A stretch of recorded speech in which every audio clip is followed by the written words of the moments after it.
Hi hello and welcome back to my channel மேனாஸ் lifestyle. எல்லோரும் எப்படி இருக்கீங்க? நாங்கள் எல்லாருமே ரொம்ப நல்லாயிருக்கோம். நம்ம சேனலை சப்ஸ்கிரைப் பண்ணியிருக்க சப்ஸ்கிரைபர்ஸ் எல்லாத்துக்குமே என்னோட மனமார்ந்த நன்றிகள். இப்போ தான் என்னோடய வீடியோவை நீங்கள் ஃபஸ்ட் டைம் பார்க்குறீங்கன்னா இந்த வீடியோ ஃபுல்லாக பார்த்துட்டு பிடிச்சிருக்கு அப்படின்னா மட்டுமே சப்ஸ்கிரைப் பண்ணுறதுக்கு கன்சிடர் பண்ணுங்கள். இனி வீடியோக்குள்ளே போகலாம். எங்கள் ஊர் பழனியை சுற்றி பார்க்கலாம். முடிஞ்ச வரைக்கும் லாங் வீடியோஸ் கன்சிஸ்டண்ட்டாக போடுறதுக்கு நான் ட்ரை பண்ணுறேன். அன்னைக்கு பாலாறு டேம் போயிருந்தோம். மழையெல்லாம் பேஞ்சு ஓரளவுக்கு தண்ணி இருக்குது அப்படின்ட்டு என் தம்பி சொல்லிக்கிட்டு இருந்தான். அந்த மழை பேஞ்சு அந்த பச்சைக்கு தாங்க இத்தனை பட்டாம்பூச்சி. அதுவும் இன்னும் கொஞ்சம் நேரம் தள்ளி போய் நான் காட்டுறேன் பாருங்கள்.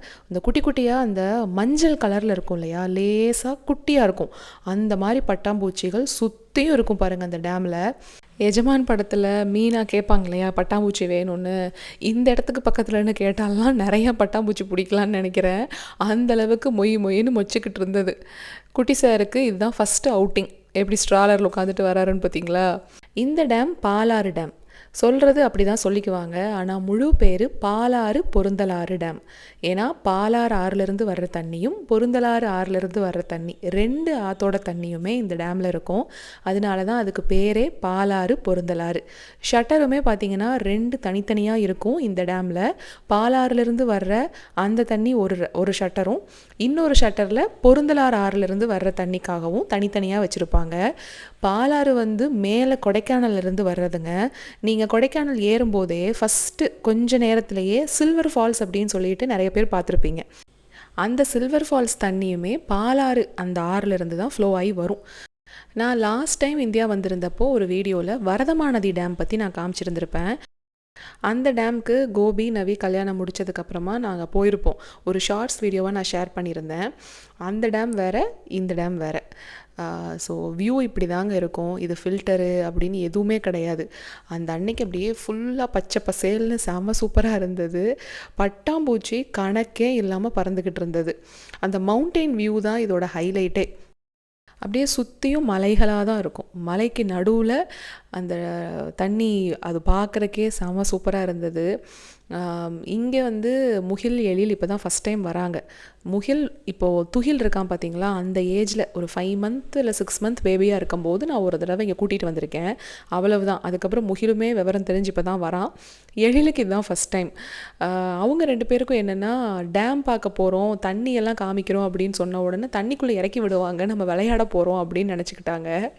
அதனால தான் முகிலுக்கு கொஞ்சம் அப்செட்டு. தண்ணியில் விடாமல் மேலேயே நிற்க வச்சு காமிக்கிறாங்க அப்படின்னு.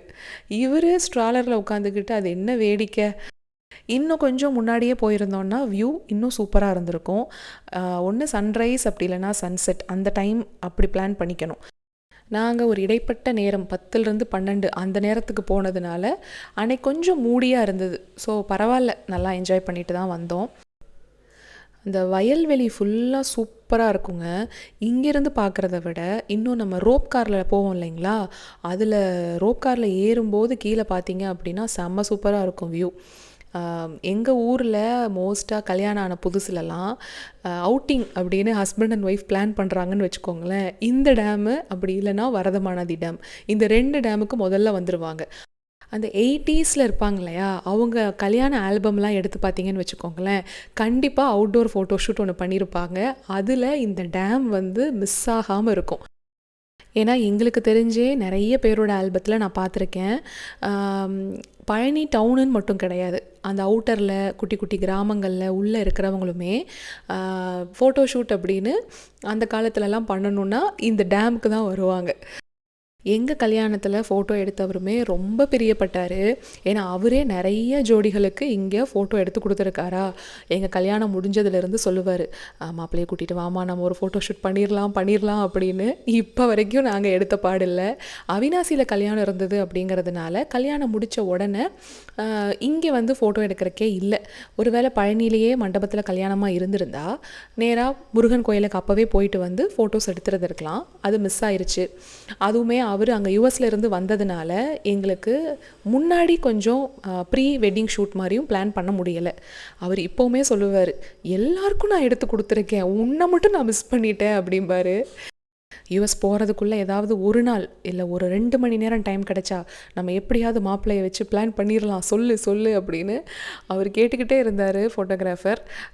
எனக்கு அந்த ஞாபகம்லாம் வந்துருச்சு இங்கே வந்த உடனே. ஏன்னா நானும் ரொம்ப நாள் கழிச்சு இங்கே வரேன். இந்த பாலார் பொருந்தலாறுலேருந்து போகிற தண்ணி அங்கே சண்முக நதின்னு ஒரு ஆறு இருக்குது, அங்கேயும் போகும். ஆனால் இப்போ அங்கே தண்ணி இல்லைங்க. அந்த வழியாக நான் ரீசெண்டாக ஒரு டைம் போனேன். அப்போ பார்க்குறப்போ தண்ணி இல்லை. சண்முக நதியிலையும் தண்ணி இல்லை. அந்த மாதிரி ஆற்றுலேருந்து போகிற தண்ணி எல்லாமே அமராவதியில் போய் கலக்கும். அமராவதி ஆற்றுலையும் தண்ணி இல்லை, எல்லாம் வற்றி போய் தான் இருந்தது. எப்போன்னா ரீசெண்டாக ஒரு கெடா வெட்டுக்கு போகணுன்னு சொல்லி ஒரு ஷார்ட்ஸ் ஷேர் பண்ணேன் பார்த்தீங்களா, அப்போது அந்த வழியாக போகும்போது அமராவதி ஆற்றுலையுமே தண்ணி சுத்தமாக இல்லை. நான் முன்னாடியே சொன்ன மாதிரி நான் எப்போவுமே வீடியோஸ்க்கு ஃபில்டர்லாம் யூஸ் பண்ணவே மாட்டேன், அப்படியே நேச்சுரலாக தான் எடுப்பேன். அதுக்கு ஒரு சாட்சி இந்த வியூ தான். அந்த பட்டாம்பூச்சி பறக்கிறது கூட தெரியுதுங்களா, செம்ம சூப்பராக இருக்கும். எனக்கு பழனி பொண்ணாவே திரும்பவும் இதே ஊருக்குள்ளே சுற்றிக்கிட்டு இருக்கணும் அப்படின்ட்டு தான் ஆசை. இப்போ மட்டும் என்ன அங்கே தானே இருக்கீங்க அப்படின்னு நீங்கள் நினைக்கலாம். ஆனால் அதுக்கு நிறைய வித்தியாசங்கள் இருக்குது. கல்யாணத்துக்கு முன்னாடி பிறந்த ஊரில் நம்ம இருக்கிறதும் கல்யாணத்துக்கு அப்புறமா வந்து இருக்கிறதுக்கும் நிறைய வித்தியாசம் இருக்குது. நிறைய பேர் ரிலேட் பண்ணிக்குவீங்கன்னு நினைக்கிறேன் நான் சொல்கிறத. அது நம்ம மனசு அப்படி தான் இல்லைங்களா, எது கிடைக்கவே கிடைக்காதோ அதுக்கு தான் ரொம்ப ஆசைப்படும். பாஸ்ட் லைஃபுக்கு நம்ம யாருனாலையும் திரும்ப போகவே முடியாதுன்னு நல்லா தெரியும். ஆனாலும் அந்த லைஃப்பை இன்னொரு தடவை போய் வாழ்ந்து பார்க்கலாம் அப்படின்ட்டு தான் எல்லாருமே ஆசைப்படுவோம். திரும்பவும் யூஎஸ் போனதுக்கப்புறமா அடடா ஊரை மிஸ் பண்ணுறோமே, ஃபேமிலியை மிஸ் பண்ணுறோமே அப்படிங்கிற மாதிரி தாட்டெல்லாம் கண்டிப்பாக வரும். அதுக்கு தான் இப்போ கிடைக்கிற இந்த மாதிரி சந்தர்ப்பங்களை வைஸாக யூஸ் பண்ணி நல்லா என்ஜாய் பண்ணிக்கணும். பழனியில் முருகன் மலைக்கு பக்கத்துலேயே இன்னொரு மலை இருக்குது, அது பேர் இடும்பன் மலை. பழனிக்குள்ளேயே இருக்கிறவங்களுக்கு கண்டிப்பாக அந்த மலையை பற்றி தெரிஞ்சிருக்கும், ஸ்டோரியும் தெரிஞ்சிருக்கும். ஆனால் வேறு ஊர்லேருந்து பார்க்குறீங்க அப்படின்னா ஒருவேளை உங்களுக்கு தெரியாமல் இருக்கலாம். பிரசித்தி பெற்ற ஒரு மலைக்கோவில், அதுக்கு பக்கத்துலேயே கோயில் செட்டப்பில் இன்னொரு மலைக்கோவில் இருக்குது அப்படின்னா அதுக்கு பேக் ஸ்டோரின்னு ஒன்று இருக்கும் இல்லைங்களா. கொஞ்ச நேரத்தில் அந்த கதையை சொல்கிறேன். பாலாறு டேமிலிருந்து கிளம்பி பாலசமுத்திரம் அப்படின்னு ஒரு ஊர் இருக்குது, அந்த ஊரை தாண்டி தான் பழனி டவுனுக்குள்ளே வரணும். வர்ற வழியில் ரோட்டில் பின்னாடி வியூ இப்படி தான் இருக்கும் மலையோடது. அங்கே ஏரோ மார்க் நான் உங்களுக்கு போடுறேன் பாருங்கள், ரோப்கார் 4 இறங்கிட்டு இருக்கு. இங்கே ஆவின் அப்படின்னு சொல்லிட்டு ஒரு கடை இருக்கும் இல்லைங்களா, அதுக்கு பக்கத்துலேயே கொஞ்சம் தள்ளி ஒரு சின்ன டீ கடை மாதிரி போட்டிருப்பாங்க. அங்கே என் தம்பி நடந்து வரான் பாருங்கள், அதுக்கு பின்னாடி தான் இருக்குது. சூடாக பாதாம் பால் கிடைக்கும், ரொம்ப டேஸ்ட்டாக இருக்கும். அந்த பாதாம் பால் குடிக்கிறதுக்கு தான் வந்திருக்கோம். தட்டு வடை இருக்குது, சாப்பிட்றியான்னு கேட்டான். சரி தட்டு வடை செட்டு போல் வாங்கிட்டு வா அப்படின்னா என்ன வாங்கிட்டு வந்திருக்கான்னு பாருங்களேன். ஏதோ ஒரு காமெடியில் வரும்ல, உருட்டி போட்டால் போண்டா, தட்டி போட்டால் வடை, அதை ஞாபகத்தில் வச்சுக்கிட்டு சொன்னானான்னு தெரில. வடை தாங்க அது. இவன் தட்டு வடை அப்படின்னு சொல்ல நான் தட்டு வடை செட்டுன்னு நினச்சிக்கிட்டேன். அதுக்கப்புறம் சரி விடு, அதுவுமே அங்கே மாரியம்மன் கோயில் தெரு சைடில் கிடைக்கும், உனக்கு நான் வாங்கி கொடுக்குறேன் அப்படின்னு சொல்லியிருக்கான். பழனி மலை இடும்பன் மலை அந்த கதையை பற்றி இப்போ பார்த்துடலாங்களா. சின்ன வயசுலேருந்து ஃப்ரெண்ட்ஸ்குள்ளே நாங்கள் ஸ்கூல் படிக்கும்போது பேசினது, அதுக்கப்புறம் மிஸ் எல்லாம் பஸ்ஸில் போகும்போது கதை சொல்லுவாங்க இல்லையா, அப்படியெல்லாம் கேட்டு தெரிஞ்ச கதை தான். அங்கே ஸ்ட்ரைட்டாக தெரிகிறது தான் இடும்பன் மலை, இந்த பக்கம் இருக்கிறது பழனி மலை. பொதுவாக இந்த கதையை பேச்சு வாக்கில் நிறைய பேர் சொல்லி நான் கேள்விப்பட்டிருக்கேன். ஆனால் உங்களுக்கு கரெக்டான டீட்டெயில்ஸ் கொடுக்கணும் இல்லைங்களா, அதனால் ஒரு சில பேர்கள்லாம் இப்போ ரீசெண்டாக நான் கேட்டு செக் பண்ணிட்டு தான் சொல்கிறேன். அகத்திய முனிவர் அப்படிங்கிறவர் நார்த் சைடில் இருக்கிற 2 மலையை நம்ம சவுத் சைடுக்கு கொண்டு வரணும்னு ஆசைப்பட்டிருக்காரு. அதுக்கு தன்னோட சீடரான இடும்பனை கூப்பிட்டு இந்த வேலையை கொடுத்துருக்காரு.